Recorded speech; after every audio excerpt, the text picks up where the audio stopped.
Shalom. Shalom, Bu. Selamat pagi. Selamat pagi, Bu. Udah sarapan semua? Sudah, Bu. Rosen udah? Udah, Bu. Mantap. Oke. Hari ini kita akan belajar agama ya. Nggak lupa roster kan? Enggak, Bu. Oke. Sebelum kita memulai pembelajaran kita bernyanyi dulu ya. Tuhan Allah hadir. Tahu semua kan? Tahu, Bu. Oke. Tuhan Allah hadir. 1, 2, 3 ya.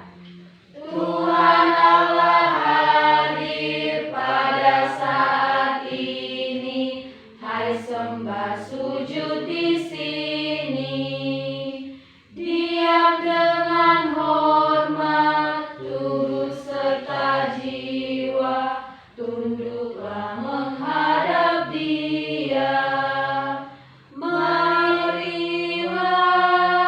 umatnya, hatimu serahkan dalam kerendahan. Kita bersatu dalam doa. Allah Bapa yang kami sembah dalam nama Tuhan Yesus Kristus, Allah yang kami kenal, yang menciptakan langit dan bumi. Terima kasih untuk kesempatan ini Tuhan Yesus, kami boleh berkumpul di kelas kami ini untuk memulai pembelajaran kami. Berkatilah pembelajaran kami, berkati pemikiran dan hati anak-anak di sini, biarlah mereka mengerti tentang pembelajaran hari ini. Di dalam nama-Mu kami berdoa dan mengucap syukur. Amin. Amin. Semangat ya semua kan? Semangat, Bu. Ayo bangkit dulu berdiri.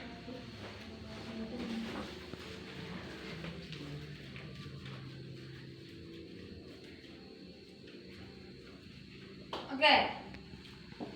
Kalau ibu bilang pagi, maka tepuk sekali. Oke? Oke. Baik, coba pagi. Kalau ibu bilang siang, kalian tepuk 2 kali. Oke? Coba siang.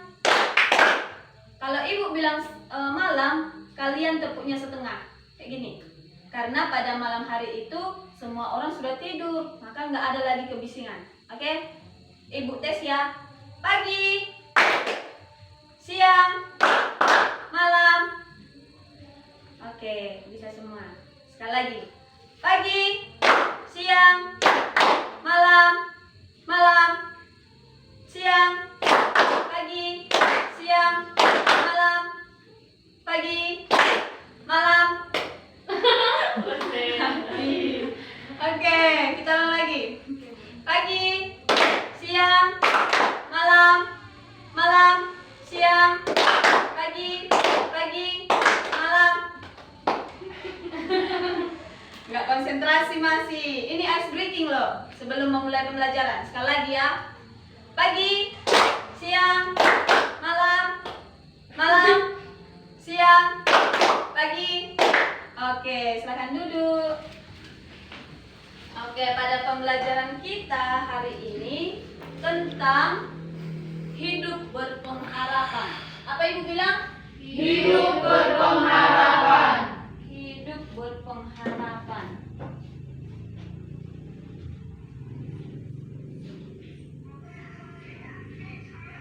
Wah, susah. Berpengharapan.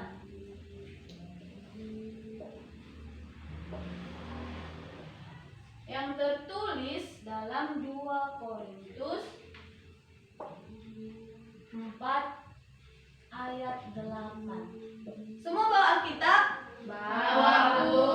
Bagus. Harus dibawa memang ya. Coba dulu baca rame. Apa yang disebut di 2 Korintus 4 ayat 8 itu? Baik, Bu.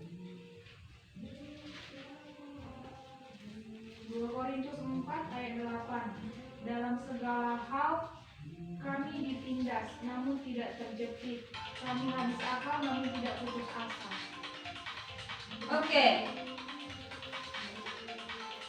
Kami sudah membacakannya. Dalam segala hal kami ditindas, namun tidak terjepit. Kami habis akal namun tidak putus asa. Nah, untuk topik kita yang pertama adalah pengertian berpengharapan.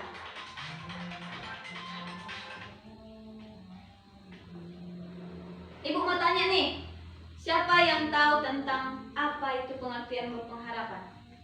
Sebelum ibu jelaskan. Ada yang tahu? Tidak ada ya?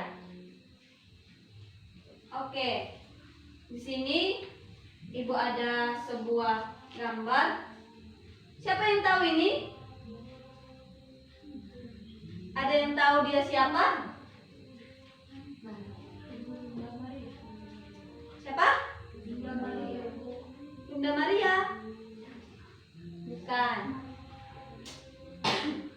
Ini adalah Santa Monica. Siapa yang bilang? Santa Monica. Santa Monica ini adalah seorang ibu yang dijuluki ibu teladan. Mengapa? Dia memiliki suami dan 3 orang anak, di mana suaminya ini tidak suka dengan orang-orang Kristen. Mereka ini orang Kristen. Santa Monica ini orang Kristen. Jadi dia menikah dengan suami yang tidak mau atau tidak suka dengan orang Kristen. Suaminya ini adalah seorang pejabat. Dia memiliki jabatan yang tinggi. Karena jabatan yang tinggi ini, dia memiliki kewenangan melakukan apapun, termasuk kepada orang Kristen.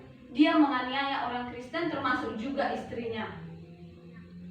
Dia tidak peduli apakah itu istrinya atau tidak. Sehingga anak sulungnya mengikuti jejak ayahnya. Dia suka berfoya-foya, dia tidak suka kekristenan, dia suka berjudi, mabuk-mabuk, dan hal-hal lain yang merupakan dosa. Nah, Santa Monica adalah seorang ibu yang sangat sabar. Dia sangat berharap dan memiliki pengharapan akan adanya perubahan kepada suami dan anak sulungnya itu. Apa tadi ibu bilang? Memiliki pengharapan akan perubahan suami dan anaknya itu. Namun sangat disayangkan ketika suaminya tidak memiliki perubahan sampai dia mati. Nah, singkat cerita, suaminya mati dan tinggallah anak sulungnya itu. Satu-satunya anak sulungnya itu yang akan dia hadapi. Bagaimana ya? Bagaimanalah caraku untuk mengubah, untuk supaya ada perubahan dalam anakku ini, katanya. Dia selalu berpengharapan, dia selalu berdoa kepada Tuhan Yesus untuk memberikan perubahan kepada anaknya tadi. Lalu singkat cerita, anaknya ini pergi ke suatu tempat dan bertemu seorang pastor. Bertemu dengan seorang pastor yang selalu mengajari si anak ini tentang kekristenan. Dan akhirnya dia bertobat. Dia bertobat dan menjadi bapak gereja yang namanya Agustinus. Tahu kan Agustinus? Pernah dengar nama Agustinus? Pernah, Bu. Nah, itulah bapak gereja kita pada masa perjanjian baru. Oke, selanjutnya. Nah, jadi apa itu yang disebut dengan hidup berpengharapan? Di sini Ibu jelaskan, hidup berpengharapan adalah hidup yang selalu ada keyakinan bahwa pada saatnya hal-hal yang baik akan terjadi cepat atau lambat. Ya, ada pengharapan akan adanya suatu hal-hal yang baik yang akan terjadi cepat atau lambat. Nah, siapa di sini yang memiliki pengharapan masa depannya itu dia akan sukses, dia akan menjadi orang terpandang. Siapa? Saya, Bu. Semua kan? Nah, untuk memiliki kesuksesan tadi, memiliki jiwa yang orang yang menjadi orang yang terpandang tadi, berarti kita harus memiliki pengharapan. Nah, dalam pengharapan kita itu juga jangan lupa kita juga harus berusaha dengan tenaga kita. Oke? Oke, Bu. Oke. Nah, di sini Ibu akan menjelaskan topik kita berikutnya, berharap akan kedatangan Mesias. Di sini Ibu memiliki gambar di mana Israel pada masa kejayaannya. Dan yang kedua, tentang Israel pada masa peruntuhannya. Siapa yang tahu siapa yang menjadi raja ketika kejayaan Israel? Salomo. Baru Daud. Nah, kedua raja tersebut mampu membuat masa kejayaan Israel, namun tidak terlepas dari anugerah Tuhan, tidak terlepas dari anugerah Allah. Nah, pada saat Salomo dan Daud telah meninggal, maka terjadilah keruntuhan Israel.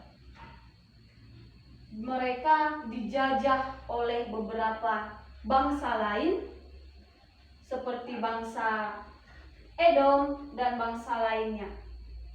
Maka adalah bangsa ini terbagi menjadi dua.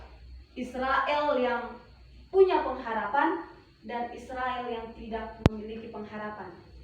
Nah, di Mika 5 ayat 1 dikatakan, coba dulu buka.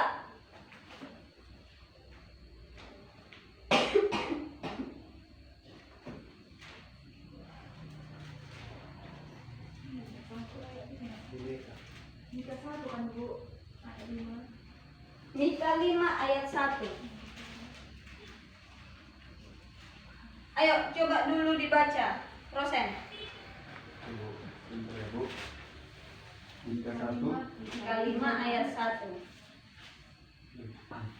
Tetapi engkau, hai Betlehem Efrata, hai yang terkecil di antara kaum-kaum Yehuda, daripadamu akan bangkit bagiku seorang yang akan memerintah Israel, yang permulaannya sudah sejak purbakala, sejak dahulu kala. Nah, dikatakan di sini bahwa tetapi engkau hai Betlehem Efrata, hai yang terkecil di antara kaum-kaum Yehuda, daripadamu akan bangkit bagiku seorang yang akan memerintah Israel, yang permulaannya sudah sejak purbakala, sejak dahulu kala. Nah, dikatakan di sini bahwa seorang akan memerintah Israel, akan bangkit bagiku seorang yang akan memerintah Israel. Siapa kira-kira itu? Tuhan Yesus. Tadi dikatakan berharap akan kedatangan Mesias. Ternyata pada masa keruntuhan bangsa Israel, ada bangsa Israel yang sangat berpengharapan akan adanya keselamatan bagi mereka, akan adanya seseorang yang bisa menyelamatkan mereka. Namun ada juga yang tidak memiliki pengharapan. Sudahlah, toh juga mati, seperti itu. Hingga pada akhirnya di masa perjanjian baru pada Lukas ada seorang tokoh yang bernama Simeon. Simeon yang mengatakan bahwa dia sangat ingin melihat Mesias tersebut. Hingga pada akhirnya Tuhan Yesus lahir. Nah, ketika Tuhan Yesus lahir, Simeon melihat Yesus, maka pada akhirnya Simeon berkata, "Sekarang Tuhan, biarkanlah hambamu ini pergi dalam damai sejahtera, sesuai dengan firman-Mu. Sebab mataku telah melihat keselamatan yang daripadamu, yang telah Engkau sediakan di hadapan segala bangsa, yaitu terang yang menjadi penyataan bagi bangsa Israel, bangsa-bangsa lain, dan menjadi kemuliaan bagi umat-Mu Israel." Nah, tadi kan Ibu jelaskan bahwa berpengharapan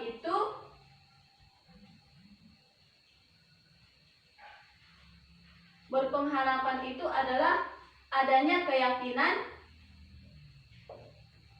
akan hal baik.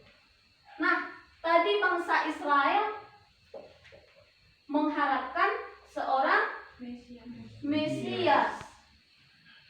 Lalu dalam kitab Lukas dikatakan bahwa Simeon sangat menantikan Mesias.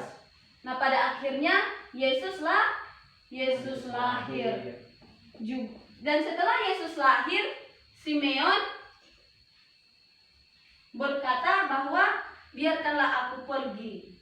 Artinya dia sudah pasrah bahwa kapan saja kedatangan Tuhan Yesus itu menjemput dia atau mengambil nyawanya, dia sudah dengan sangat senang hati. Yang artinya bahwa pengharapan itu pada ujungnya akan membawa kebahagiaan, sukacita. Nah, yang selanjutnya, pentingnya memiliki harapan. Pengharapan itu seumpama dengan motor yang menggerakkan roda kehidupan kita untuk melewati jalanan terjal, bebatuan, dan liku hidup. Tadi anak-anak sekalian memiliki pengharapan, kan? Nah, karena kita memiliki pengharapan, maka kita memiliki usaha. Pengharapan itu menjadi titik yang akan kita tempuh, sehingga kita memiliki semangat untuk menggapai harapan kita yang tadi. Oke. Selanjutnya, dalam kitab Ibrani mengibaratkan pengharapan itu bagaikan saut. Coba dulu dibaca Mawar pada Ibrani 6 ayat 19.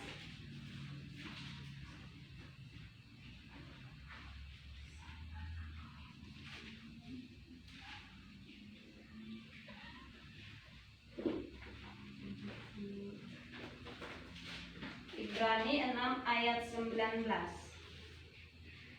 Bisa, Nak?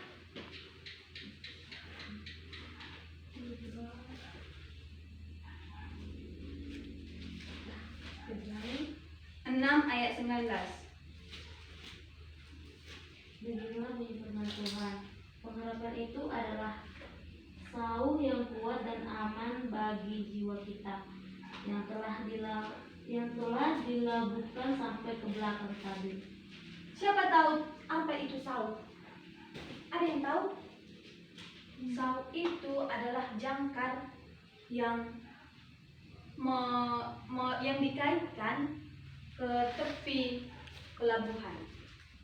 Tahu? Tahu kan? Nah, tanpa itu pasti kapalnya kan akan mengikuti arus apa kan? Arus laut, akan terombang-ambing, tidak tahu arahnya kemana. Begitu juga dengan kehidupan kita. Tanpa ada pengharapan kita tidak memiliki tujuan untuk apa kita belajar, untuk apa kita ke sekolah tiap hari, namun tidak tahu apa yang menjadi pengharapannya, apa yang menjadi tujuannya, maka hidup kita akan terbawa arus dunia. Berarti setiap orang perlu memiliki pengharapan. Nah, demikian juga dengan kehidupan manusia tanpa pengharapan akan mudah goyah dan akan terbawa arus dunia yang menjerat. Rosen tanpa ada pengharapan akan adanya kesuksesan, adanya ingin membahagiakan orang tua, maka Rosen nantinya akan terjerumus ke hal-hal negatif. Akan adanya pergaulan bebas, melakukan seks bebas, atau merokok, main judi seperti Agustinus tadi. Oke, berarti kesimpulannya adalah bahwa setiap orang perlu memiliki pengharapan. Ya, Nak? Ya, Bu. Yayu, apa pengharapannya? Ini membahagiakan orang tua serta kita menjadi lebih baik lagi untuk kedepannya. Menjadi lebih baik lagi ke depannya. Oke, demikian yang dapat Ibu sampaikan pada pertemuan kali ini. Nah, Ibu akan bagi kelompok dulu. Ardi, Mawar, Yayu, Remi, satu kelompok. Rosen, Rame, Yosi, sama Rotua, satu kelompok. Nah, berarti di sini ada 2 kelompok kan? Iya, Bu. Nah, minggu depan harus dipraktekkan di kelas kita contoh berpengharapan. Jadi kalian harus membuat sebuah drama tentang pengharapan. Oke? Oke, Bu. Oke. Baiklah, untuk menutup pertemuan kita berdoa ya. Mari kita berdoa.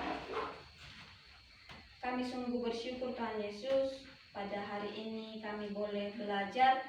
Berkatilah apa yang telah kami pelajari. Biarlah kami memiliki pengharapan bahwa nantinya tanpa pengharapan kami akan terombang-ambing. Kami akan terjerumus pada hal-hal duniawi.